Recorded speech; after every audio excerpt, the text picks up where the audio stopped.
21 September മാസം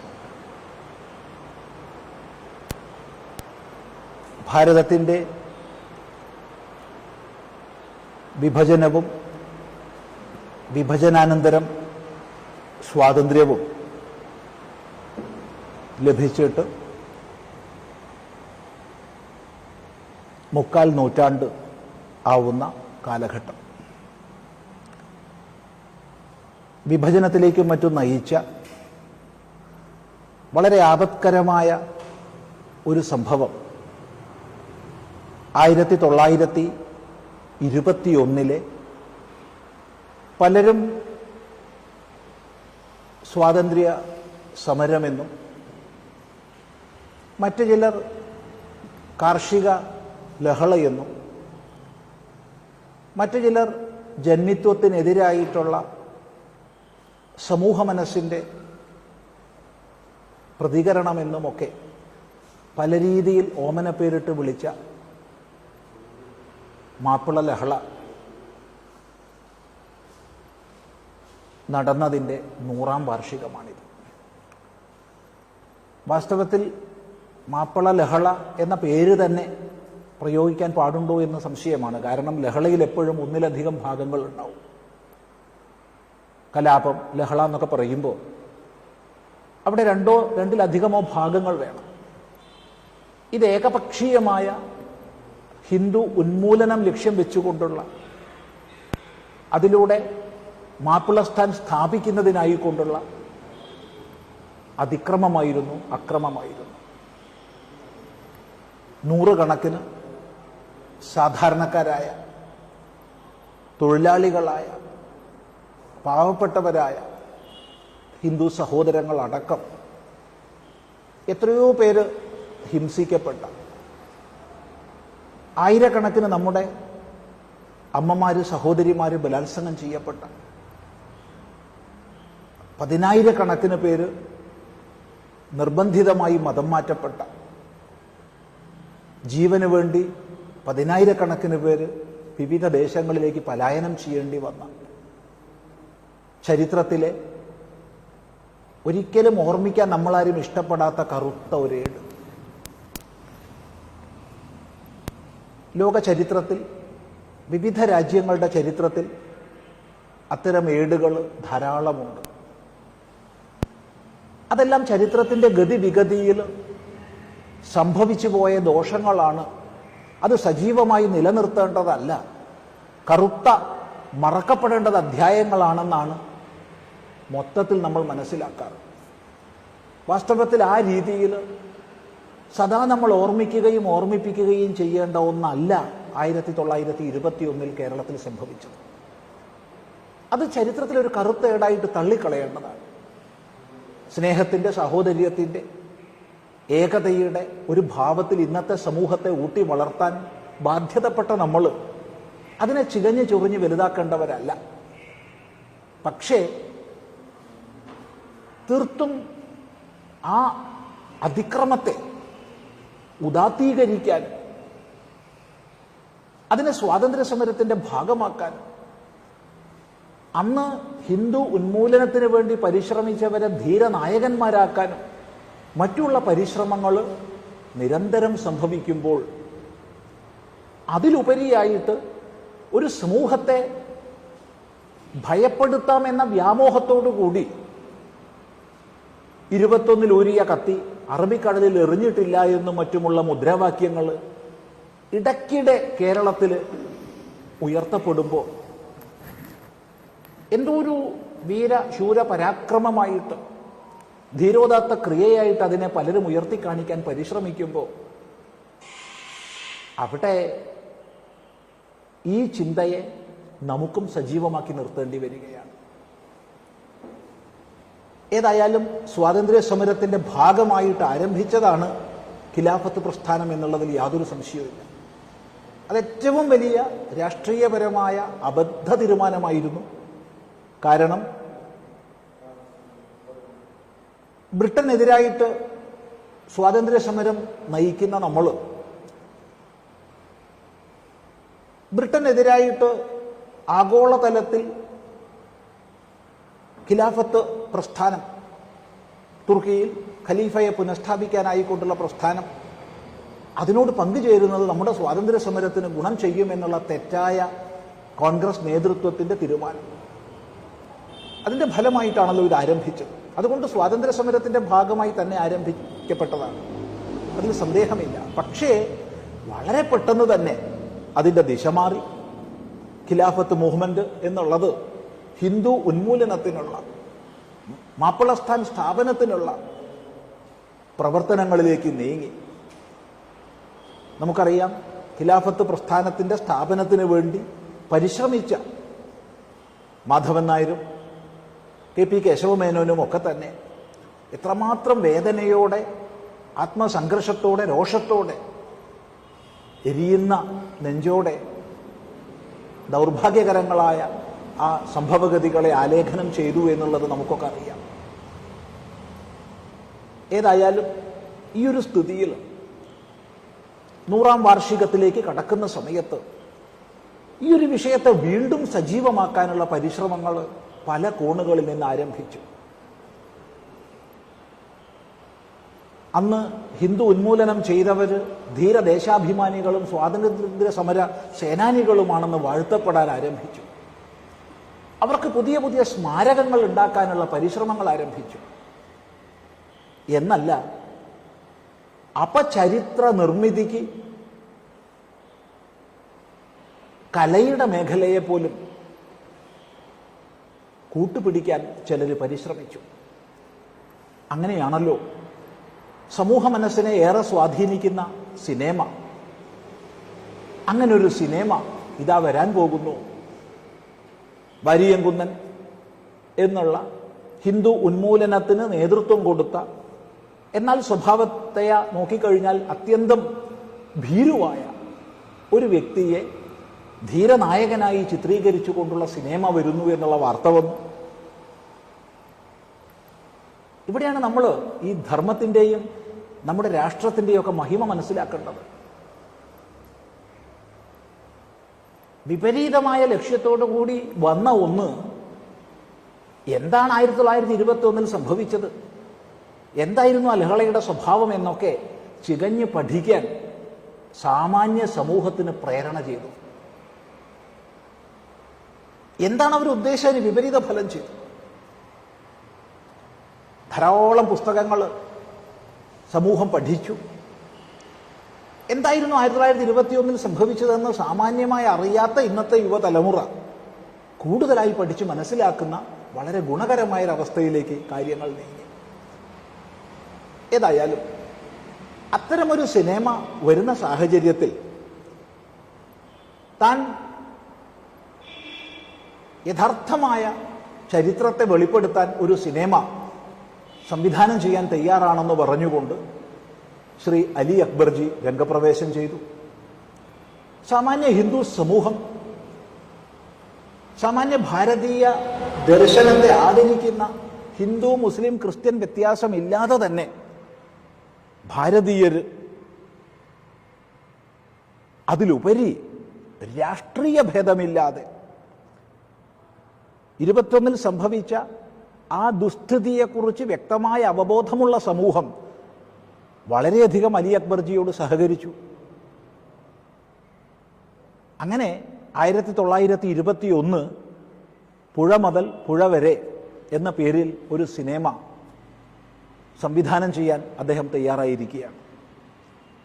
യഥാർത്ഥമായ ചരിത്രത്തെ വെളിപ്പെടുത്തുന്ന തൻ്റെ ഒന്നാമത്തെ സിനിമയ്ക്ക് തന്നെ ഏറ്റവും നല്ല സംവിധായകനുള്ള സംസ്ഥാന സർക്കാരിൻ്റെ അവാർഡ് മേടിച്ച, അതിനുശേഷം നല്ല കുടുംബ ചിത്രങ്ങളും തീർത്തും ഹാസ്യ ചിത്രങ്ങളും ഉദാത്ത മൂല്യങ്ങളെ വെളിപ്പെടുത്തുന്ന ചിത്രങ്ങളും, എന്തിനേറെ കേരളത്തിൽ ഇന്ന് പൊതുവെ മലയാള ഭാഷ അറിയുന്നവർക്കൊക്കെ മാൻഡ്രേക്ക് ഇഫക്റ്റ് എന്നൊക്കെ പറഞ്ഞാൽ അറിയും ആരാണ് അവിടെ മാൻഡ്രേക്ക് എന്നൊക്കെ. ആ ഒരു ശൈലിയെ കൊണ്ടുവരുന്നതിന് കാരണമായ സിനിമ പോലും ഇറക്കിയിട്ടുള്ള ശ്രീ അലി അക്ബർജി, അതിലുപരി ധാരാളം ഡോക്യുമെൻ്ററികളിലൂടെ, ദൂരദർശനിലെ സീരിയലുകളിലൂടെ പ്രസിദ്ധനായിട്ടുള്ള അദ്ദേഹം ഈ സിനിമയായിട്ട് വന്നിരിക്കുകയാണ്. യഥാർത്ഥമായ ചരിത്രത്തെ വെളിപ്പെടുത്തുന്നതാണ്. വ്യക്തിപരമായി എനിക്ക് പറയാൻ കഴിയും, കാരണം ആ സ്ക്രിപ്റ്റ് മുഴുവൻ ഞാൻ വായിച്ചിട്ടുണ്ട്. അനുഭവത്തിൽ നിന്ന് പറയാൻ കഴിയും. ഒരു മതത്തിനും എതിരല്ല. പലരും പ്രചരിപ്പിക്കുന്നത് പോലെ ഇത് ഇസ്ലാം മതത്തിനെതിരല്ല. ഇസ്ലാമിലെ സ്നേഹസമ്പന്നരായ മനുഷ്യസ്നേഹികളായ മഹാന്മാരെക്കുറിച്ച് ഇതിൽ പ്രതിപാദിക്കുന്നുണ്ട്. ഈ ലഹളയ്ക്ക് അങ്ങേയറ്റം എതിര് നിന്ന കൊണ്ടോട്ടി തങ്ങളുടെ ശ്രേഷ്ഠതരമായ പ്രവർത്തനത്തെ ശ്ലാഘിക്കുന്നുണ്ട്. പ്രത്യേകിച്ചും കൊണ്ടോട്ടി തങ്ങളുടെ ആ ഒരു വേദിയിൽ വെച്ചുള്ള ഭക്തിഗാനം ഒരു ഇസ്ലാം മതവിശ്വാസിയെ അങ്ങേയറ്റം ആകർഷിക്കുന്നതും ഭക്തിഭാവത്തിൽ ആഴ്ത്തുന്നതുമാണ്. അതുകൊണ്ട് ഇതൊരു മതത്തിനെതിരല്ല. മറിച്ച് എന്താണ് സംഭവിച്ചതെന്ന് സത്യസന്ധമായി ഒരു സിനിമ മാധ്യമത്തിലൂടെ വെളിപ്പെടുത്തുന്ന ഒരു സിനിമയാണ് അദ്ദേഹം സംവിധാനം ചെയ്യുന്നത്. അതുകൊണ്ട് തന്നെ ഈ 100ാം വാർഷിക സന്ദർഭത്തിൽ അതിനോട് സഹകരിക്കേണ്ടത് രാഷ്ട്രസ്നേഹികളായ സകലരുടെയും, മതത്തിനും രാഷ്ട്രീയത്തിനും അപ്പുറത്ത് ഭാരതത്തെ സ്നേഹിക്കുന്ന, നമ്മുടെ സ്വത്വത്തെ ആദരിക്കുന്ന എല്ലാവരുടെയും കർത്തവ്യമാണ് അതിനെ സഹകരിക്കേണ്ടത്. ഇവിടെ ഏതെങ്കിലും ഒരു നിർമ്മാതാവിനെ കൂട്ടുപിടിച്ച് സിനിമ നിർമ്മിക്കുകയല്ല ഉദ്ദേശിച്ചിട്ടുള്ളത്. ഇതിനു മുമ്പ് അലി അക്ബർ സംവിധാനം ചെയ്ത 19 സിനിമകളും പല നിർമ്മാതാക്കൾ ചെയ്തതാണ്. പക്ഷെ ഇതങ്ങനെ ഇറങ്ങേണ്ടതല്ല. ഇത് നമ്മുടെ സമാജം, രാഷ്ട്രസ്നേഹികൾ അവരുടെ ചെറിയ ചെറിയ പങ്കുകൾ ചേർത്തിട്ട് നിർമ്മിക്കേണ്ടതാണ്. ആ ഒരു സങ്കല്പത്തോടു കൂടിയാണ് ഇത് ഇറക്കുന്നത്. അതുകൊണ്ട് നമുക്ക് പറയാനുള്ളത്, രാഷ്ട്രീയത്തിനപ്പുറത്ത്, സങ്കുചിത മതചിന്തയ്ക്കപ്പുറത്ത് ഭാരതത്തിൻ്റെ സ്വത്വത്തെ ആദരിക്കുന്ന എല്ലാവരും തന്നെ ഇതിൻ്റെ വിജയകരമായ പൂർത്തീകരണത്തിന് അവനവൻ്റെതായ ചെറിയ ചെറിയ പങ്കുകൾ സമർപ്പിക്കുക. നമ്മുടെ ചെറിയ ചെറിയ പങ്കുകൾ ഒത്തുചേർന്നാൽ ഇത് വലിയൊരു വിജയമായി തീരും. ഷൂട്ടിങ്ങിൻ്റെ ഒരു 70% തീർന്നിട്ടുണ്ട്. പോസ്റ്റ് റെക്കോർഡിംഗ് ആയിട്ടുള്ള മറ്റു കാര്യങ്ങളിലേക്കൊക്കെ കടക്കേണ്ടതായിട്ടുണ്ട്. നമ്മളുടെ എല്ലാവരുടെയും സഹകരണം ഇതിൽ ഉണ്ടാവണം. അതിന് മമധർമ്മ എന്ന പേരിലൊരു സംവിധാനം അദ്ദേഹം ഉണ്ടാക്കിയിട്ടുണ്ട്. എല്ലാവരുടെയും പങ്കാളിത്തത്തോടു കൂടി ഇത് വലിയൊരു വിജയമായി 1921 വാർഷിക സന്ദർഭത്തിൽ അന്ന് തീർത്തും നിസ്സഹായരായി ശരീരം വെടിയേണ്ടി വന്നവർക്ക് ഒരു ശ്രദ്ധാഞ്ജലിയായി ഇതിനെ നമുക്ക് സമർപ്പിക്കാൻ സാധിക്കണം എന്നാണ് ഈ സന്ദർഭത്തിൽ പറയാനുള്ളത്. ഒപ്പം തന്നെ ചരിത്രത്തിലെ സംഭവിച്ച കറുത്ത ഏടിനെ തെറ്റായി വ്യാഖ്യാനിച്ച് അക്രമത്തിൻ്റെതായ പാതയെ ശ്ലാഘിക്കാൻ നിൽക്കാതെ രാഷ്ട്രസ്നേഹത്തിൻ്റെ, രാഷ്ട്രത്തിൻ്റെ സ്വത്വത്തെ ഊട്ടിയുറപ്പിക്കുന്ന ആ ഒരു അഖണ്ഡതയെ ഊട്ടിയുറപ്പിക്കുന്ന രീതിയിലേക്ക് നമ്മുടെ ചിന്തകളെ ഉയർത്തിയാൽ അത് നമുക്കെല്ലാം ക്ഷേമകരമാണ് എന്നുകൂടി ഓർമ്മിപ്പിച്ച് എല്ലാവരുടെയും ശ്രദ്ധ ഇതിനായി കൊണ്ട് ആകർഷിക്കുകയാണ്. നമസ്കാരം.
അതെ.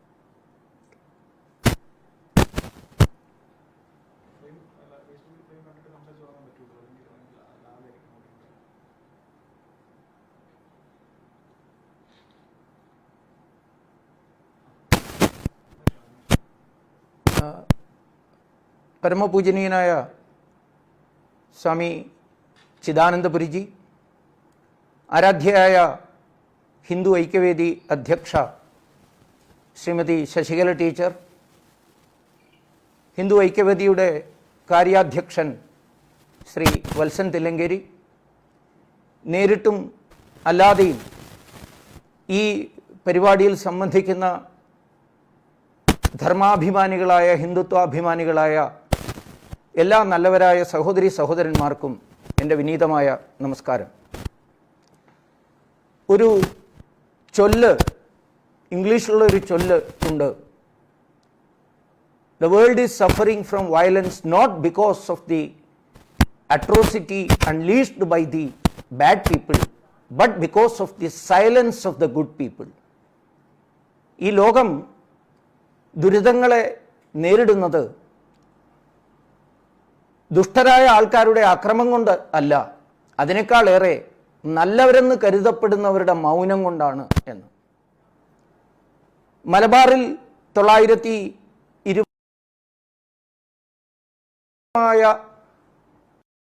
ഹിന്ദു വംശഹത്യയെക്കുറിച്ച്, ഹിന്ദു ഉന്മൂലന ശ്രമത്തെക്കുറിച്ച് ഉള്ള പുസ്തകങ്ങൾ വായിക്കുമ്പോൾ, അതിനെ സംബന്ധിച്ചുള്ള ചർച്ചകൾ കേൾക്കുമ്പോഴൊക്കെ തോന്നിയിട്ടുള്ള ഒരു വികാരം, പ്രത്യേകിച്ച് കേരളത്തിന് പുറത്തുള്ള ആളുകളോടുകൂടി സംസാരിക്കാൻ കൂടുതൽ അവസരം കിട്ടുന്ന സമയത്ത് അവരൊക്കെ പ്രകടിപ്പിക്കുന്ന ഒരു അജ്ഞത, ഈ വിഷയത്തെ സംബന്ധിച്ചുള്ള അജ്ഞത, അത് കാണുമ്പോൾ മനസ്സിലാവുന്നത് നല്ല ആളുകൾ, യഥാർത്ഥ ചരിത്രം അറിയുന്ന ആളുകൾ ഉറക്കെ സംസാരിക്കാനും ആ സംസാരിക്കാൻ തയ്യാറാകുന്ന ആൾക്കാരെ പിന്തുണയ്ക്കാൻ നല്ലവരായ ആളുകൾ തയ്യാറാകാത്തതിൻ്റെയും ഒരു ദുരന്തമാണ് ഇന്ന് നാം അഭിമുഖീകരിച്ചുകൊണ്ടിരിക്കുന്നത്. മലബാറിൽ നടന്ന ആ ഹിന്ദു വംശഹത്യയെക്കുറിച്ച് എല്ലാവർക്കും അറിയാം. അതിപ്പോൾ പൂജ്യ സ്വാമിജി വീണ്ടും നമ്മുടെ മുന്നിൽ വിശദീകരിച്ചു.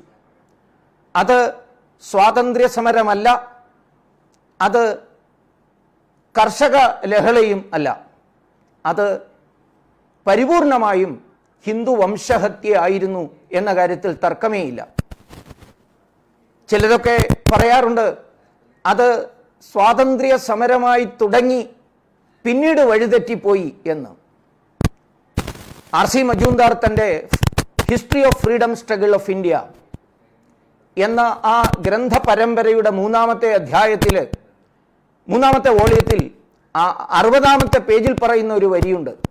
അദ്ദേഹം പറഞ്ഞത്, the contest leaders including Gandhi failed to understand the true nature of the pan-Islamic Khilafat movement which cuts into our nationality. നമ്മുടെ ദേശീയതയുടെ വേരുകൾ അറുക്കുന്ന അന്തർദേശീയ മുഖം, ആഗോള ഇസ്ലാമിക പ്രസ്ഥാനമെന്ന നിലയിലുള്ള ഖിലാഫത്തിന്റെ യഥാർത്ഥ വശം മനസ്സിലാക്കുന്നതിൽ ഗാന്ധി ഉൾപ്പെടെയുള്ള കോൺഗ്രസ് നേതാക്കന്മാർ പരാജയപ്പെട്ടതിൻ്റെ ദുരിതമാണത്. അപ്പോൾ ആദ്യം തന്നെ അത് സ്വാതന്ത്ര്യ സമരമല്ല, അതൊരു പാൻ ഇസ്ലാമിക് മൂവ്മെന്റ് എന്ന നിലയ്ക്കാണ് തുടങ്ങിയത്. തുടർന്നതും അങ്ങനെ, ഒടുങ്ങിയതും അങ്ങനെ, യാതൊരു സംശയവുമില്ല. പക്ഷേ അതിനെയാണ് ഇന്ന് വേറൊരു രീതിയിൽ വർണ്ണിക്കാൻ ആളുകൾ ശ്രമിക്കുന്നത്.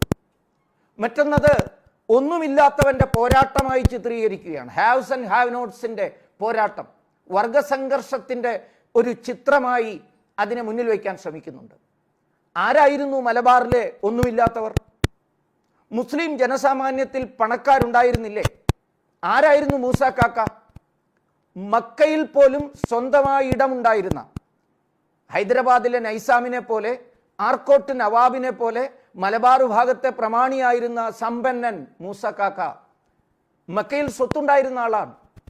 പാറ്റ്നയിലെ അക്കാലത്തെ സായിപ്പായ ഡെപ്യൂട്ടി കളക്ടറുമായി സ്വന്തം മകളുടെ നിക്കാഹ് നടത്തിയ ആളാണ്. ഇത്രയ്ക്ക് സമ്പന്നരായ ഒരാളല്ല, അനേകം ആളുകൾ ഉണ്ടായിരുന്നു. അവരിൽ എത്ര പേർ കൊല്ലപ്പെട്ടു ഈ കലാപ സമയത്ത്? എന്തുകൊണ്ടാണ് ഒന്നുമില്ലാത്ത പിന്നാക്ക ജാതിക്കാരായ ഹിന്ദുക്കൾ കൊല ചെയ്യപ്പെട്ടത്? ആയിരക്കണക്കിന് ആൾക്കാർ കൊല്ലപ്പെട്ട ആ ആക്രമണ പരമ്പരയിൽ ബഹുഭൂരിപക്ഷവും ഈഴവരാതി പിന്നോക്കക്കാരായിരുന്നു എന്നത് ചരിത്ര സാക്ഷ്യം. പക്ഷേ ഈ വസ്തുതയൊക്കെ മൂടി വെച്ചുകൊണ്ട് ചരിത്രത്തെ മെറ്റൊന്നാക്കി ചിത്രീകരിക്കുകയും അതിലെ അതിക്രൂരന്മാരായ നരാധമന്മാരായ നേതാക്കന്മാരെ ദേശഭക്തരായി ചിത്രീകരിക്കാനും നടത്തുന്ന പരിശ്രമങ്ങൾ തടയപ്പെടേണ്ടതാണ്. സത്യത്തിൽ ഒരു സിനിമയിലൂടെയാണ് സത്യത്തിൽ വാരിയൻ കുഞ്ഞഹമ്മദ് ഹാജി എന്ന് പറയുന്ന അക്രമിയായ കൊള്ളക്കാരനും പിടിച്ചുപറിക്കാരനുമായിരുന്ന ഒരാള് ലോകത്തെ ഏറ്റവും വലിയ ധീരനായി മാറിയത്. വാരിയൻകുന്നൻ തൻ്റെ കൈ പിന്നിൽ നിന്ന് കെട്ടരുതെന്നും കണ്ണു മൂടരുതെന്നും ഒക്കെ പറഞ്ഞു എന്നുള്ള കഥ തുടങ്ങുന്നത് 921 എന്ന സിനിമയിലൂടെയാണ്. ഇത്തരം പുതിയ ചരിത്രത്തിൻ്റെ അവനിർമ്മിതിയെക്കുറിച്ച് സ്വാമിജി സൂചിപ്പിച്ചു. ഞാൻ അതിലേക്ക് കൂടുതൽ കടക്കുന്നില്ല. ഇത് ചെറുക്കപ്പെടേണ്ടതാണ്. ഈ മലബാറിലെ ക്രൂരമായ നരഹത്യയെക്കുറിച്ച് പ്രതികരിച്ച അനേകം സാഹിത്യകാരന്മാർ അക്കാലത്തും അതിനുശേഷവും ഉണ്ടായിട്ടുണ്ട്. കുമാരനാശാൻ തുടങ്ങിയിട്ടുള്ള ആൾക്കാർ നമുക്കെല്ലാവർക്കും അറിയാം. കുമാരനാശാൻ ദുരവസ്ഥ എഴുതിയതിൻ്റെ പേരിൽ എങ്ങനെയാണ് ക്രൂരമായി കൊല ചെയ്യപ്പെട്ടത് എന്ന വസ്തുതയും നമുക്കെല്ലാവർക്കും അറിയാം. പിന്നീട് ഉറൂബ് തൻ്റെ സുന്ദരികളും സുന്ദരന്മാരും എന്ന പുസ്തകത്തിലൂടെ, എസ് കെ പൊറ്റക്കാട് ദേശത്തിൻ്റെ കഥയിലൂടെ, സാക്ഷാൽ തകഴി കയറിലൂടെ ഒക്കെ ആ മലബാറിൽ നടന്ന ക്രൂരമായ നരഹത്യയെക്കുറിച്ച് വർണ്ണിച്ചിട്ടുണ്ട്.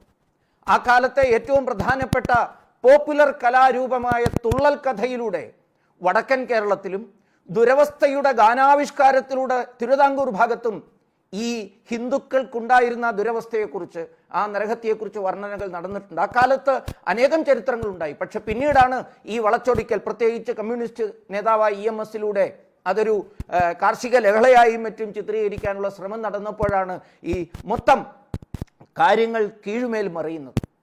ഇതിനോട് പ്രതികരിക്കേണ്ടതുണ്ട്. ആ പ്രതികരണം എല്ലാ തലങ്ങളിലൂടെയും നടക്കണം. ബൗദ്ധികമായ വൈചാരികമായ തലത്തിലുള്ള പ്രതികരണം ഉണ്ടാകണം.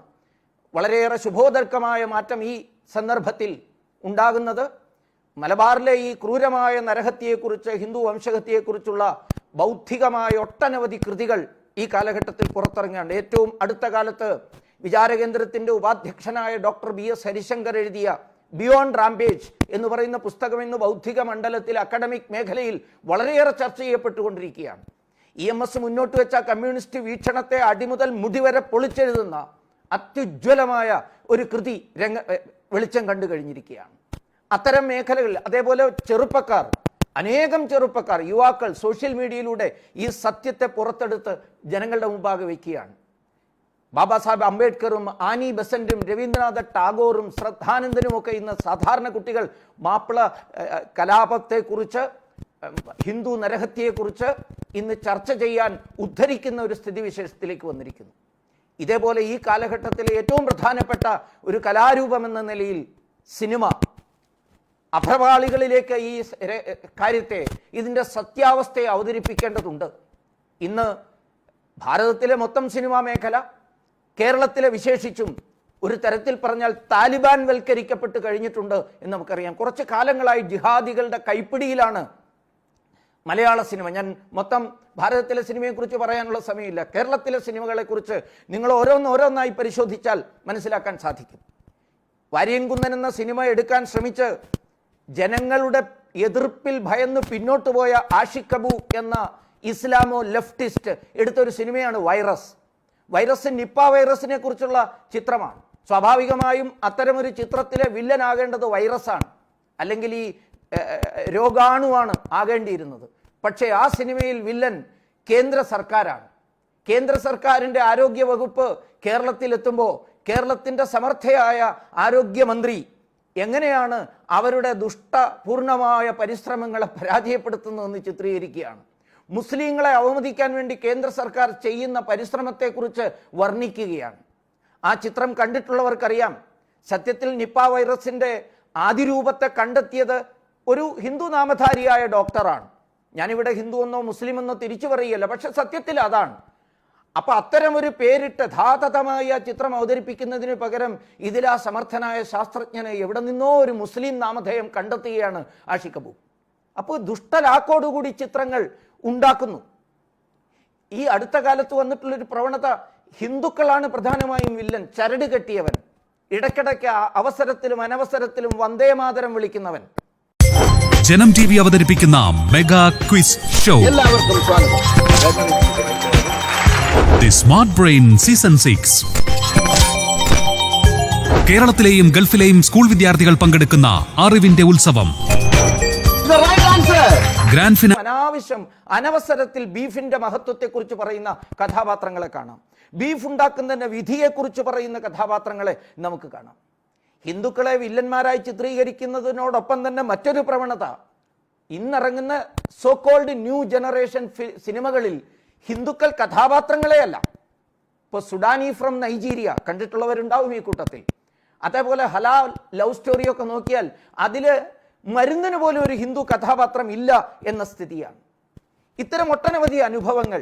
ഇപ്പോൾ വർത്തമാനം എന്ന് പറഞ്ഞൊരു സിനിമ ആര്യാടൻ ഷൗക്കത്ത് എടുത്തു. ആര്യാടൻ ഷൗക്കത്തിന് പണ്ടേ ഉള്ള ഒരു പ്രത്യേകത, ഏത് സിനിമ എടുത്താലും അതിൽ ഗുജറാത്ത് കലാപം കൊണ്ടുവരാൻ വേണ്ടി ശ്രമിക്കും.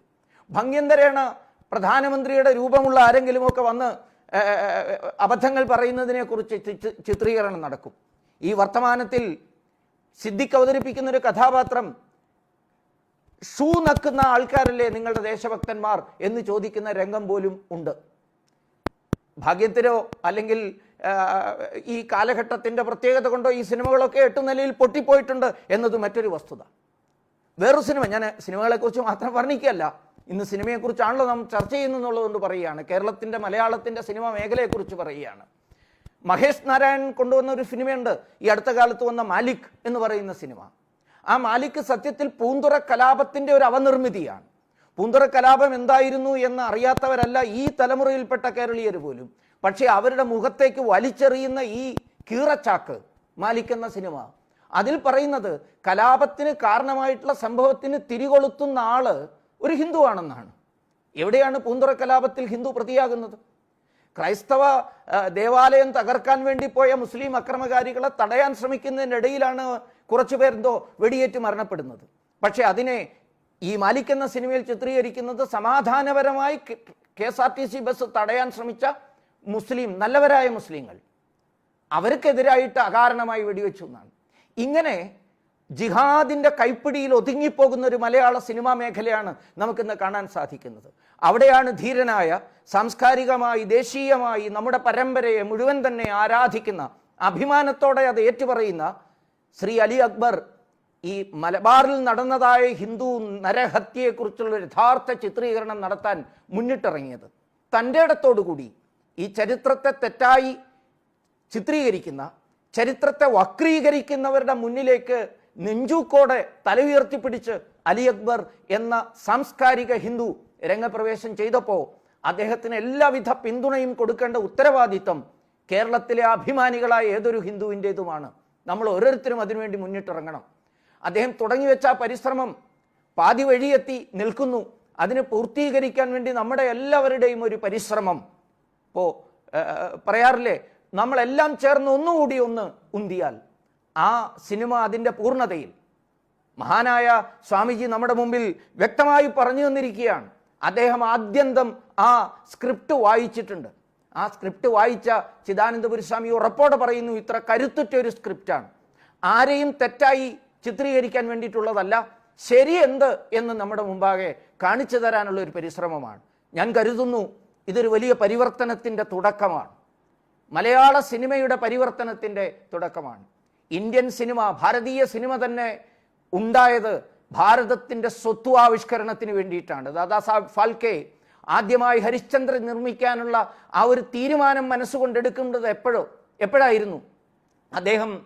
അദ്ദേഹത്തിൻ്റെ മകനായ ബാലചന്ദ്ര ഫാൽക്കെയുമായിട്ട് സിനിമ കാണാൻ വേണ്ടി മുംബൈയിൽ പോയി. അമേസിംഗ് അനിമൽസ് എന്ന് പറയുന്ന സിനിമയായിരുന്നു 1911 ഏപ്രിൽ മാസം 14 അവരന്ന് കണ്ടത്. കണ്ട അത്ഭുത പരതന്ത്രനായ മകൻ ബാലചന്ദ്ര ഫാൽക്കെ വീട്ടിൽ വന്ന അമ്മയോട് സംസാരിക്കുന്ന മൃഗങ്ങളെക്കുറിച്ച്, സഞ്ചരിക്കുന്ന മൃഗങ്ങളെക്കുറിച്ച് അഭ്രവാളിയിൽ കണ്ടതിൻ്റെ അത്ഭുതകരമായ വർണ്ണന നടത്തി. അമ്മയും മറ്റ് ബന്ധുക്കളും പറഞ്ഞു അതൊരിക്കലും നടക്കില്ല എന്ന്. അപ്പോൾ ദാദാസാഹേബ് ഫാൽക്കെ പറഞ്ഞു നമുക്ക് നാളെ പോകാം, സിനിമ കാണാം. അങ്ങനെ പിറ്റേ ദിവസം സിനിമ കാണാൻ വേണ്ടി പോയി. മുംബൈയിൽ അവർ ആ സിനിമ കാണുന്ന സമയത്ത് അമേസിംഗ് അനിമൽസ് ആയിരുന്നില്ല, അന്ന് ലൈഫ് ഓഫ് ജീസസ് ആണ് അന്ന് ചിത്രീകരിച്ചത്, ഒരു ഫ്രഞ്ച് ഡയറക്ടറുടെ പ്രസിദ്ധമായ ലൈഫ് ഓഫ് ജീസസ്. ഇത് കാണുന്ന മാത്രയിൽ ദാദാസാഹേബ് ഫാൽക്കെ ചിന്തിച്ചത്, അദ്ദേഹത്തിൻ്റെ മനസ്സിലൂടെ കടന്നുപോയത്, ആ സ്ഥാനത്ത് കൃഷ്ണനെയും രാമനെയും നാരദനെയും വിശ്വാമിത്രനെയും ഹരിശ്ചന്ദ്രനെയും ഒക്കെ പ്രതിഷ്ഠിച്ചാൽ, അതായത് ഭാരതീയ ഹൈന്ദവ ബിംബങ്ങളെ പ്രതിഷ്ഠിച്ചാൽ എങ്ങനെ ഉണ്ടാകും എന്നാണ് അദ്ദേഹം എൻവിഷൻ ചെയ്തത്, മനസ്സിൽ കൽപ്പിച്ചത്. അതായിരുന്നു അദ്ദേഹത്തിൻ്റെ മനസ്സിൽ ഭാരതീയ സിനിമ ഉണ്ടാക്കണമെന്ന ചിന്ത ഉണ്ടായത്. പിന്നീട് ലണ്ടനിൽ പോകുന്നു, സിനിമാറ്റോഗ്രാഫി പഠിക്കുന്നു, തിരിച്ചു വന്ന് 1913 ഹരിശ്ചന്ദ്ര ചിത്രീകരിക്കുന്നു. ഞാൻ ഇത് നിങ്ങളുടെ മുന്നിൽ വെച്ചത് ഇങ്ങനെയാണ് ഭാരതീയ സിനിമ തുടങ്ങിയത്. കേരളീയ സിനിമയുടെ പരിവർത്തനവും ഇതേപോലത്തെ ഒരു സത്യചിത്രീകരണത്തിന് വേണ്ടിയിട്ടാകട്ടെ, അതിനുവേണ്ടി രണ്ടും കൽപ്പിച്ചു മുന്നോട്ട് വന്ന ധീരനായ അലി അക്ബറിൻ്റെ ആ ആത്മാർത്ഥതയെ, നിഷ്കളങ്കമായ ചരിത്രത്തോടുള്ള ഭക്തിയെ മാനിച്ചുകൊണ്ട് പൂജ്യസ്വാമി ചിദാനന്ദപുരിജി കാട്ടിത്തന്ന മാർഗത്തിലൂടെ നമുക്കെല്ലാവർക്കും മുന്നിട്ടിറങ്ങാം. അതിനുവേണ്ടി അഹമഹമികയ, ഞാൻ മുമ്പേ എന്ന നിലയ്ക്ക് തന മന ധനപൂർവകമായി നമുക്ക് ഓരോരുത്തർക്കും ഈ ആവശ്യത്തിലേക്കുള്ള സമർപ്പണം നടത്താം. അങ്ങനെ ഈ ചിത്രീകരണം വിജയിപ്പിക്കാം, പരിശ്രമിക്കാം എന്ന് മാത്രം പറഞ്ഞുകൊണ്ട് ഹിന്ദു ധർമ്മ കി ജയ്, ശ്രീരാമചന്ദ്ര കി ജയ്, വന്ദേ മാതരം.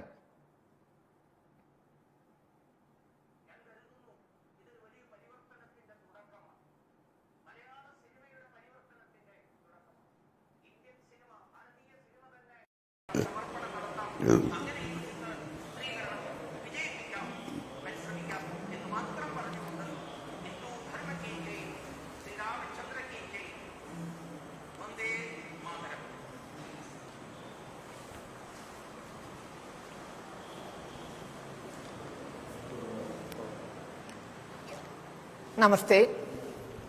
ഒന്നും പറയാതെയും ആരെക്കൊണ്ടും ഒന്നും പറയിപ്പിക്കാതെയും മതേതരത്വത്തിന്റെ പാൽപുഞ്ചിരി മുഖത്ത് വീശി നടക്കാൻ ആഗ്രഹിക്കുന്ന ഹൈന്ദവ സമൂഹം ഇപ്പോൾ ഗതികെട്ട് പറയുന്നു 1921 ഇനിയും ഞങ്ങൾക്ക് ചിലത് പറയാനുണ്ട് എന്നുള്ളത്. ഇത് നേരത്തെ സംപൂജ്യ ചിദാനന്ദപുരി സ്വാമികളും നന്ദേട്ടനുമൊക്കെ പറഞ്ഞതുപോലെ നമ്മെ കൊണ്ട് പറയിപ്പിച്ചതാണ്. ചരിത്രത്തിൽ അരുതാത്ത പലതും നടന്നിട്ടുണ്ടാകാം. പക്ഷേ അതിന്റെ പേരിൽ അഭിമാനിക്കുകയും ഇരകളെ വീണ്ടും വീണ്ടും കുത്തി നോവിപ്പിക്കുകയും ചെയ്യുന്നിടത്തു നിന്നാണ് ഇനി ഞങ്ങൾക്കും ചിലത് പറയാനുണ്ട് എന്ന് നമ്മൾ തീരുമാനിച്ചു.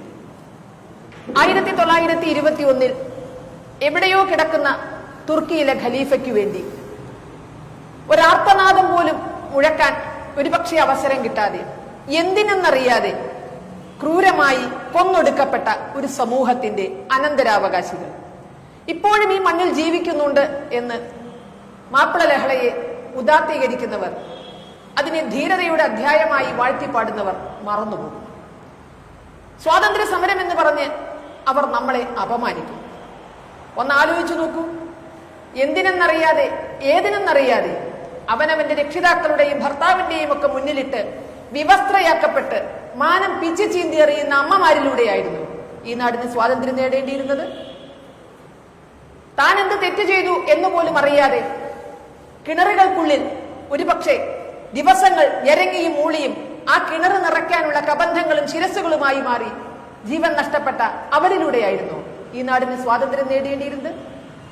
അഭയാർത്ഥി ക്യാമ്പുകളിൽ അവർ കനിഞ്ഞ് അനുവദിക്കുന്ന ഒരടങ്ങാഴി അരിയും ഒരു നുള്ളുപ്പും കൂട്ടി ആയിരങ്ങൾ ലക്ഷങ്ങൾ ജീവിച്ചത് നമ്മൾ കേട്ടിട്ടുണ്ട്. ഞങ്ങളൊക്കെ അതിന്റെ നേരവകാശികളാണ്. അന്ന് ഒരടങ്ങാഴി അരിയും ഒരു നുള്ളുപ്പും കൂട്ടി ജീവിക്കേണ്ടി വന്നവരുടെ അനന്തരാവകാശിയാണ് ഞാൻ അടക്കമുള്ളത്. അവരിലൂടെയാണ് ഇന്ത്യക്ക് സ്വാതന്ത്ര്യം നേടേണ്ടിയിരുന്നത്. ലോകത്തെ ഏത് ജനതയാണ് സ്വന്തം ജനതയെ അഭയാർത്ഥികളാക്കിക്കൊണ്ട് സ്വാതന്ത്ര്യം നേടിയിട്ടുള്ളത്? അപ്പോൾ അന്ന് നടന്നത് ക്രൂരമായ മതഭ്രാന്താണ് എന്ന് ഇനി ആർക്കും മനസ്സിലാകാൻ. പക്ഷേ ആ മതഭ്രാന്തിനെ സ്വാതന്ത്ര്യ സമരമായി, കർഷക കലാപമായി വാഴ്ത്തിപ്പാടുന്നവർക്ക് എന്താണ് ചരിത്രരേഖ കാണിക്കാനുള്ളത്? അന്ന് ജീവിച്ചിരുന്ന ആരെങ്കിലും എഴുതിയ അനുഭവ കുറിപ്പുകളിൽ ഈ ലഹള സ്വാതന്ത്ര്യ സമരം എന്ന് പറഞ്ഞിട്ടുണ്ട്. അന്നിറങ്ങിയിട്ടുള്ള ഏതെങ്കിലും പത്രമാധ്യമങ്ങളിൽ ഈ ലഹള സ്വാതന്ത്ര്യ സമരമാണ് എന്ന് പറഞ്ഞിട്ടുണ്ട്.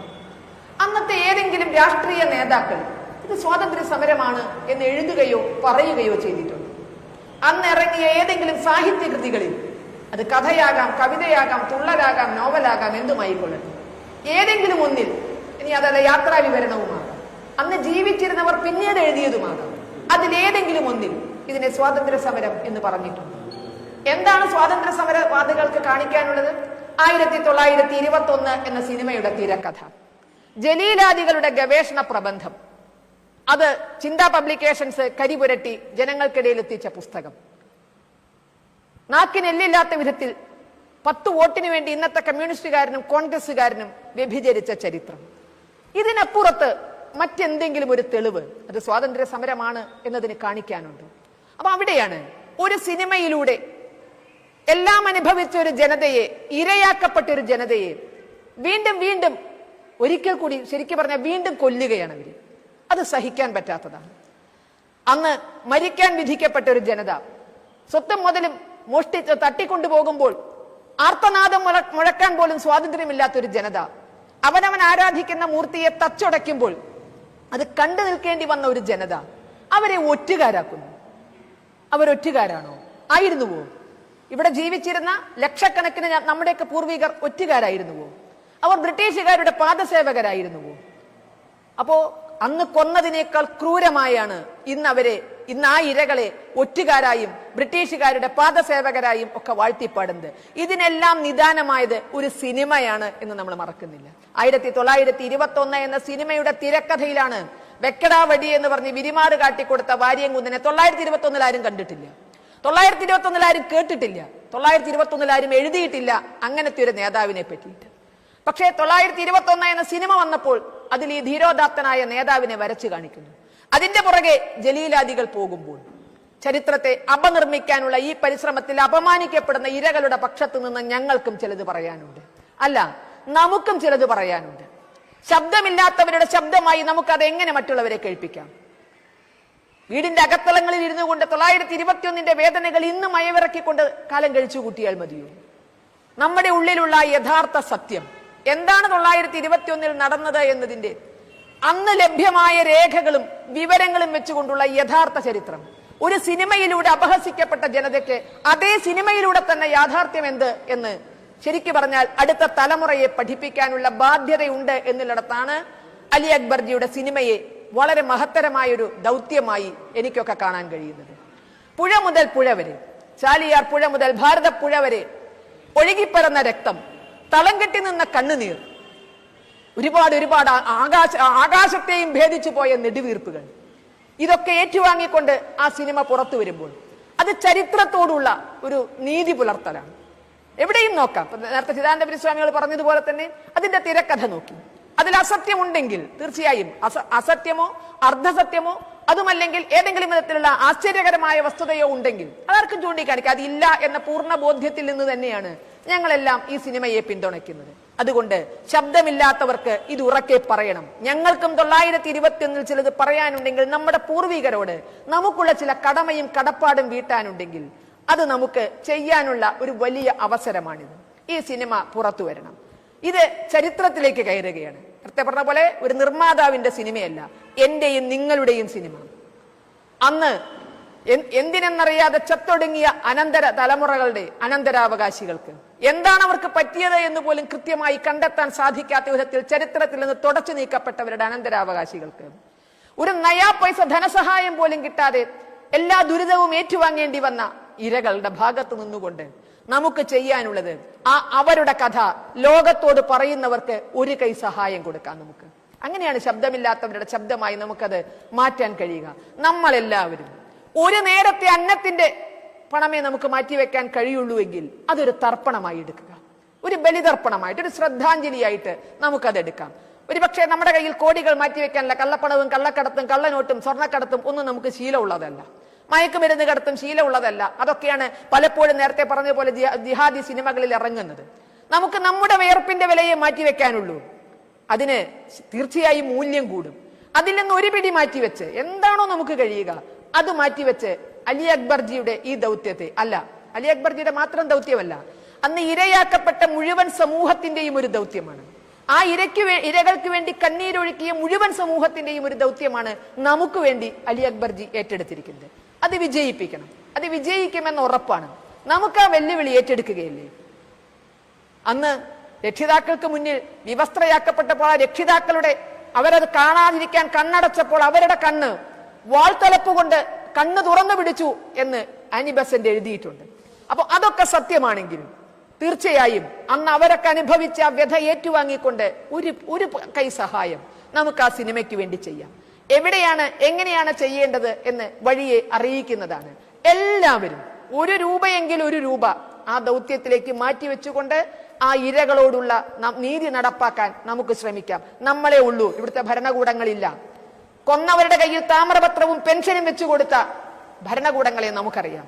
കൊന്നവരെ ന്യായീകരിക്കുന്ന കേരളത്തിലെ ഇടതുവരുന്ന രാഷ്ട്രീയക്കാരെ നമുക്കറിയാം. അതുകൊണ്ട് ആ നിശബ്ദ ഭൂരിപക്ഷത്തിന് ചെയ്യാൻ കഴിയുന്നതിന്റെ പരമാവധിയാണ് ഇതിലേക്ക് തന മന ധന സമർപ്പണം നടത്തിക്കൊണ്ട് ഇതൊരു വലിയ വിജയമാക്കി മാറ്റുക. വരും നൂറ്റാണ്ടുകളിൽ, ഇതിപ്പോ നമ്മൾ 1ാമത്തെ നൂറ്റാണ്ടാണ് ഈ ലഹളയുടെ ഇവിടെ നമ്മളിപ്പോ കടന്നു പോകുന്നത്, ആചരിക്കുന്നത്. വരും നൂറ്റാണ്ടുകളിൽ നമ്മുടെ ഈ ഒരു ജനതയുടെ ആത്മവിശ്വാസത്തെ, ഈ ജനതയുടെ ഒരു ആത്മസമർപ്പണത്തെ, ഈ ജനതയുടെ ദൃഢനിശ്ചയത്തെ വരും തലമുറകൾക്ക് പഠിക്കാനും പാടാനും പറ്റുന്ന വിധത്തിൽ ഈ സിനിമ ഭംഗിയായി ഇറങ്ങട്ടെ. ആ വെല്ലുവിളി ഏറ്റെടുക്കുകയല്ലേ? ഏറ്റെടുക്കും എന്ന ഉറപ്പോടുകൂടി ഞാൻ എന്റെ വാക്കുകൾ നിർത്തുമ്പോൾ ഇതിനെപ്പറ്റി കൂടുതൽ ഹിന്ദു ഐക്യവേദിയുടെ സംസ്ഥാന വർക്കിംഗ് പ്രസിഡന്റ് മാന്യ വത്സേട്ടൻ സംസാരിക്കുന്നതായിരിക്കും. വത്സേട്ടനെ ക്ഷണിച്ചുകൊണ്ട് ഞാൻ എന്റെ വാക്കുകൾ നിർത്തുന്നു. നിങ്ങൾക്ക് നന്ദി.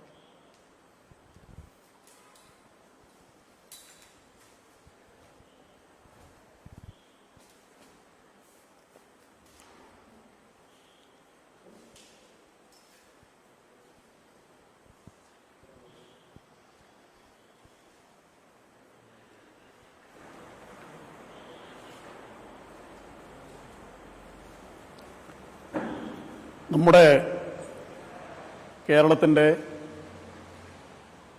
വർത്തമാനകാല സാമൂഹ്യ പരിസരത്തുകൂടെ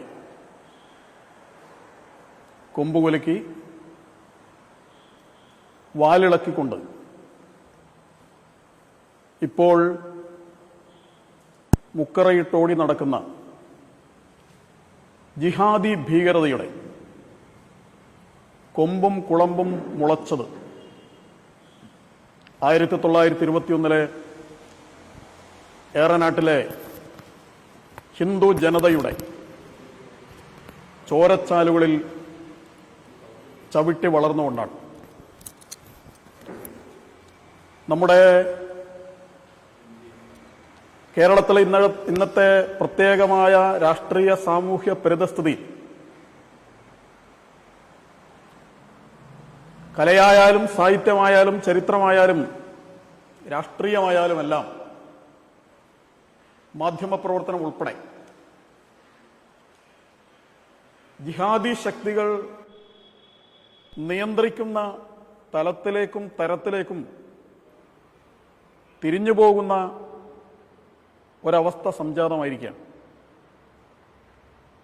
അവർ പറയുന്നതിനനുസരിച്ച് എഴുതുകയും സംസാരിക്കുകയും ചെയ്യുന്ന ഒരു സാഹചര്യം ഇവിടെ രൂപപ്പെട്ടു വന്നിരിക്കുകയാണ്. ഏതായാലും ഇവിടെ ആദരണീയ സ്വാമിജിയും മറ്റും സൂചിപ്പിച്ചതുപോലെ 1921 അന്ന് നടന്ന ഹിന്ദു വംശഹത്യയെ 100 വർഷത്തിന് ശേഷം പൊലിമയോടുകൂടി ആഘോഷിച്ച് അവശേഷിക്കുന്ന ഹിന്ദുക്കളിൽ ഭയസംഭ്രമങ്ങൾ വളർത്തി ഭയപ്പെടുത്തി കീഴ്പ്പെടുത്തി കളയാം എന്ന ഉദ്ദേശത്തോടുകൂടി ജിഹാദി ശക്തികൾ നടത്തിയ പരിശ്രമം ദേശീയ ജനതയുടെ അവസരത്തിനൊത്തുയർന്ന പ്രതിരോധത്തിന്റെയും ചെറുത്തുനിൽപ്പിന്റെയും ബൗദ്ധികമായ മുന്നേറ്റത്തിന്റെയും ഭാഗമായി മെല്ലെ പത്തി താഴ്ത്താൻ നിർബന്ധിതരായിരിക്കുകയാണ്. അവർ ചരിത്രത്തെ തലകുത്തി നിർത്താനാണ് ശ്രമിക്കുന്നത്.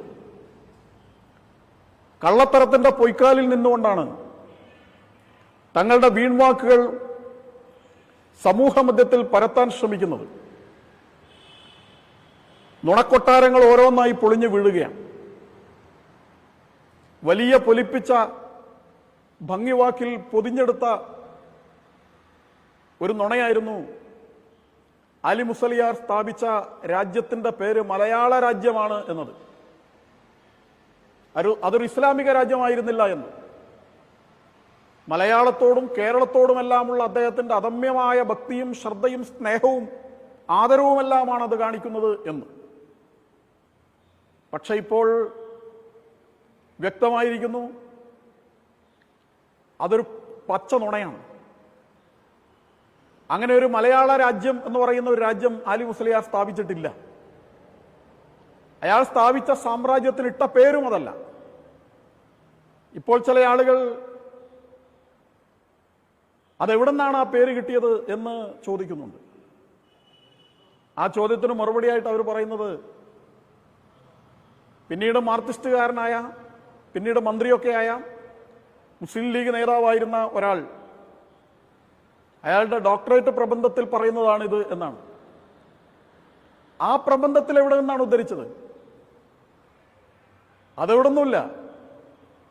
അത് ഈ കലാപത്തെ വെള്ളപൂശാൻ വേണ്ടിയിട്ടുള്ള ഇസ്ലാമിസ്റ്റുകളുടെ പരിശ്രമത്തിന്റെ ഭാഗമായിട്ട് സ്വയം ഭാവനയിൽ നിന്ന് എടുത്തെഴുതിയതാണ് എന്നിപ്പോൾ വ്യക്തമാക്കിയതാണ്. ഏതെങ്കിലും ഒരു ആധികാരിക ഗ്രന്ഥത്തിൽ പറയുന്ന ഒരു കാര്യമല്ല ഇത്. ഒരു കാര്യം ഇപ്പോൾ വളരെ വ്യക്തമായിരിക്കുകയാണ്. ഇസ്ലാമിസ്റ്റുകളും കമ്മ്യൂണിസ്റ്റുകളും ചേർന്നുള്ള അധികാരത്തിന് വേണ്ടിയിട്ടുള്ള പ്രീണനത്തിന്റെ ഭാഗമായുള്ള അവിഹിത രാഷ്ട്രീയ വേഴ്ചയുടെ പരിണതഫലമായി ഒരു പുതിയ ജനുസ് ജാരസന്തതി പറന്നിരിക്കുകയാണ്. കമ്മ്യൂണിസ്റ്റുകളുടെ രാഷ്ട്രവിരുദ്ധതയും ഇസ്ലാമിസ്റ്റുകളുടെ ജിഹാദിസവും ഒരുമിച്ച് ചേർന്ന ഈ ജാരസന്തതിയുടെ പേര് കമ്മ്യുസ്ലീം എന്നാണ്. ഈ ഒരു പുതിയ ജനുസ് കൂടുതൽ തീവ്രശക്തിയോടുകൂടി കേരള സമൂഹത്തെ വരിഞ്ഞു മുറുക്കാൻ വേണ്ടി പരിശ്രമിക്കുകയാണ്. അവർ ചരിത്രത്തെ തങ്ങളുടെ ഇംഗിതത്തിനൊത്ത് നടത്താൻ വേണ്ടിയാണ് ഇപ്പോൾ ശ്രമിച്ചുകൊണ്ടിരിക്കുന്നത്. വാര്യംകുന്നനെ മഹത്വവൽക്കരിക്കുകയാണ്. വാര്യംകുന്നൻ എന്റെ മുമ്പിൽ നിന്ന് നേരെ നെഞ്ചിലേക്ക് വെടിവെക്കണമെന്ന് പറഞ്ഞു എന്നാണ്. ചരിത്രത്തിൽ എവിടെയാണ് അതുള്ളത്? എവിടെയാണ് അത് രേഖപ്പെടുത്തപ്പെട്ടിട്ടുള്ളത്? അതിന് ആധികാരികതയൊന്നും വേണ്ടല്ലോ. അങ്ങനെ ഒരു കാര്യം പറഞ്ഞിട്ടുണ്ട് എന്നുള്ളത് ശരിയാണ്. പക്ഷെ അത് IV ശശിയുടെ സിനിമയിൽ TG രവിയാണ് പറഞ്ഞത്. ആ സംഭാഷണം എഴുതിയത് T ദാമോദരനാണ്. T ദാമോദരന്റെ സംഭാഷണമാണ് TG രവി കഥാപാത്രത്തിലൂടെ പറഞ്ഞ കാര്യമാണ് ചരിത്രമെന്ന പേരിൽ ത്രസിപ്പിക്കുന്ന വാര്യംകുന്നന്റെ ചരിത്രമായി അവതരിപ്പിക്കപ്പെടുന്നത്. വാര്യംകുന്നൻ ധീരനായിരുന്നു എന്നാണ്. ഹിന്ദുവിനെ കൊന്നതിന്റെ ധീരത, ലഹള എതിർത്ത മുസ്ലിമിന്റെ തലവെട്ടി വാരിക്കുന്തത്തിനുമേലെ കോർത്തുകൊണ്ട് കിലോമീറ്ററുകളും നടന്ന് ഭീതി വിതച്ച രക്തരക്ഷസിന്റെ ധീരത, അത്തരം ധീരതയാണ് ചരിത്രത്തിന്റെ പേരിൽ ഇവിടെ അവതരിപ്പിക്കപ്പെടുന്നത്. വാര്യംകുന്നന്റെ ധീരത എന്തായിരുന്നു എന്നുള്ളത് നേരിൽ കണ്ട ആളുകളുടെ എഴുത്തും വിവരണവും ഇവിടെ ഉണ്ട്. കുണ്ടോട്ടി തങ്ങളുടെ ആസ്ഥാനത്തേക്ക് അക്രമികളുമായി ചെന്ന സമയത്ത് അവിടെയുള്ള ജാറത്തിൽ കാവൽ നിൽക്കുകയായിരുന്ന, ഒറ്റക്ക് കാവൽ നിൽക്കുകയായിരുന്ന മുസ്ലിമായ ഒരാളുടെ കഴുത്ത് വെട്ടി കൊലപ്പെടുത്തി. പക്ഷെ അപ്പോഴത്തേക്ക് മുകളിൽ നിന്ന് കൊണ്ടോട്ടി തങ്ങളുടെ നേതൃത്വത്തിലുള്ളവർ വെടിവെച്ചപ്പോ, 2 വെടി പൊട്ടിയപ്പോൾ ആദ്യം ഓടിയത് ഈ വാര്യംകുന്നനാണ്. ബാക്കിയുള്ളവരൊക്കെ പിന്നീട് ഓടി രക്ഷപ്പെടുകയായിരുന്നു. 10, 100, 150, 200, 500 ആളുകൾ ഒരുമിച്ച് ചേർന്ന് ഒരു വീട്ടിനുള്ളിൽ കടന്ന് സ്ത്രീകളെയും കുട്ടികളെയും വെട്ടിക്കൊല്ലാൻ അസാമാന്യ ധൈര്യമൊന്നും വേണ്ട, ഏത് ഭീരുവിനും അത് കഴിയും. അത്രയും ഭീരുത്വമേ വാര്യംകുന്നൻ ഉണ്ടായിരുന്നുള്ളൂ. 10,000-കണക്കിന് ആളുകളെ കൊലപ്പെടുത്താൻ വേണ്ടി നേതൃത്വം കൊടുത്ത ആളുകളെ മഹത്വവൽക്കരിക്കുക എന്നത് ചരിത്രത്തോട് ചെയ്യുന്ന ഏറ്റവും വലിയ ക്രൂരതയാണ്. ഇതുപോലെ ഒരുപാട് ക്രൂരതകളുണ്ട്. നമ്മുടെ നാട്ടിൽ ഈ വിഷയങ്ങളുമായി ചർച്ച നടക്കുന്ന സമയത്ത് ദുരവസ്ഥ, ആ കുമാരനാശാന്റെ ദുരവസ്ഥയെക്കുറിച്ച് സംസാരിക്കുമ്പോൾ ചില ആളുകൾ പറയുന്നത് അതൊരു കവിതയല്ലേ എന്നാണ്. കേവല കവിതയായിട്ട് അതിനെ തള്ളിക്കളയാണ്.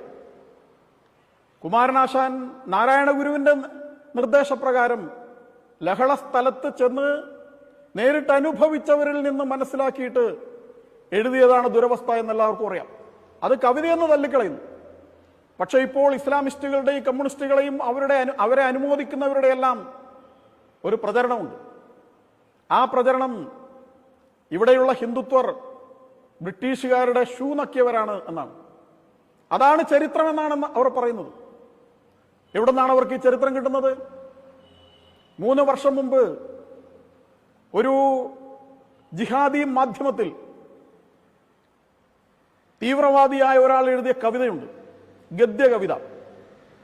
ആ ഗദ്യകവിതയിലാണ് ഞങ്ങളുടെ പൂർവികരുടെ നെഞ്ചിൽ ബ്രിട്ടീഷുകാരുടെ ബൂട്ടിൻ ചവിട്ടിയ പാട് കാണാമെന്നും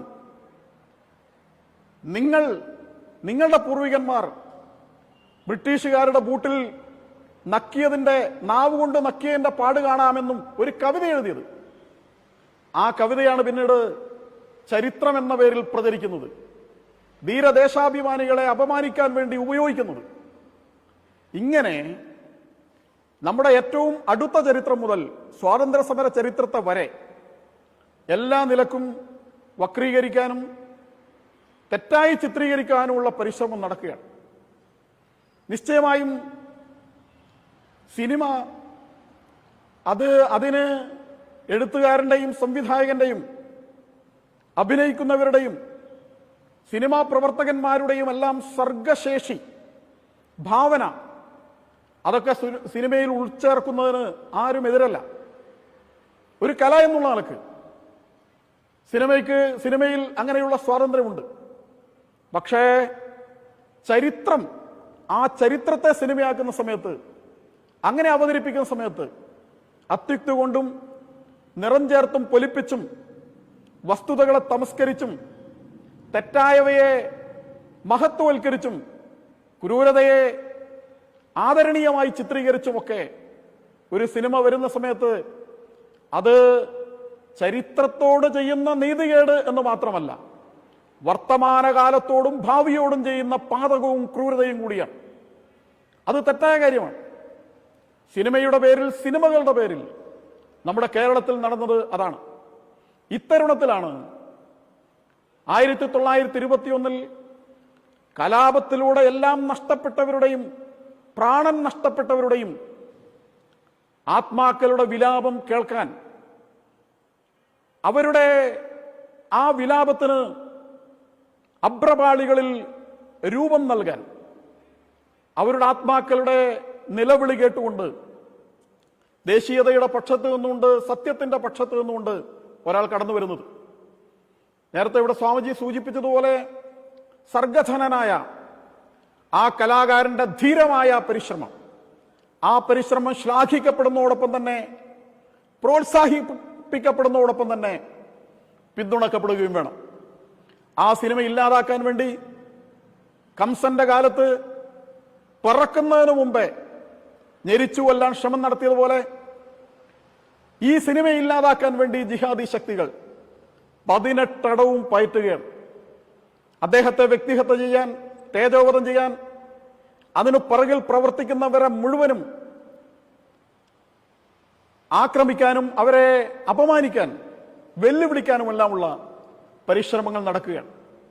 ഈ സമയത്ത് ധർമാഭിമാനികളായ, ദേശാഭിമാനികളായ, സത്യത്തെ, നീതിയെ ഇവിടെ പുലരണമെന്ന് ആഗ്രഹിക്കുന്ന ആളുകൾക്ക് നിശബ്ദരായി കയ്യും കെട്ടി നോക്കി നിൽക്കാൻ സാധ്യമല്ല.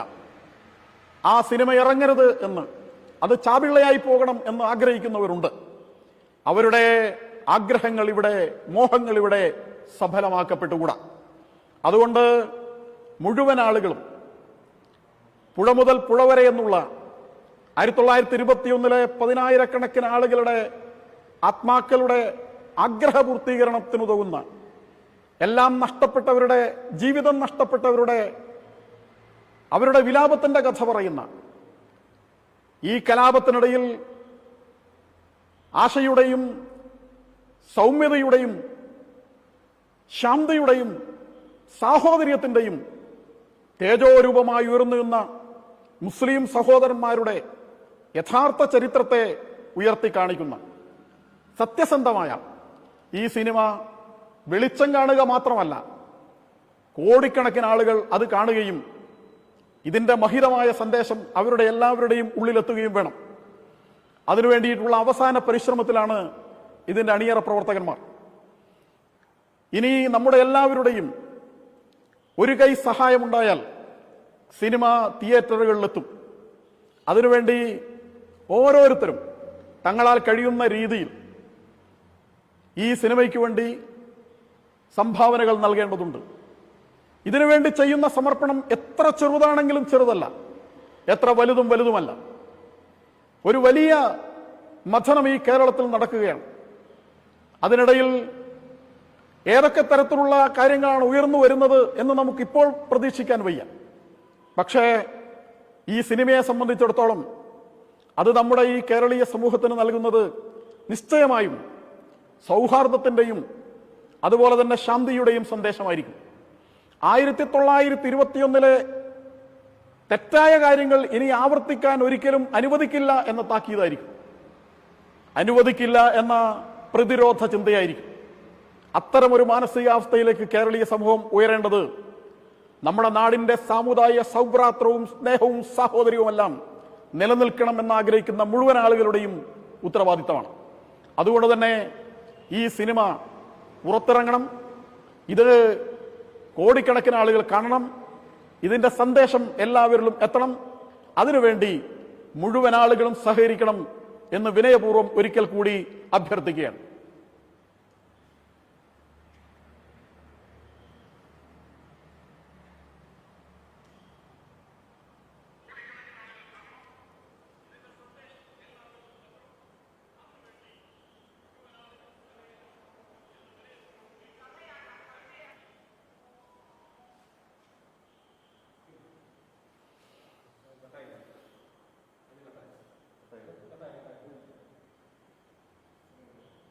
പന്ത്രണ്ട്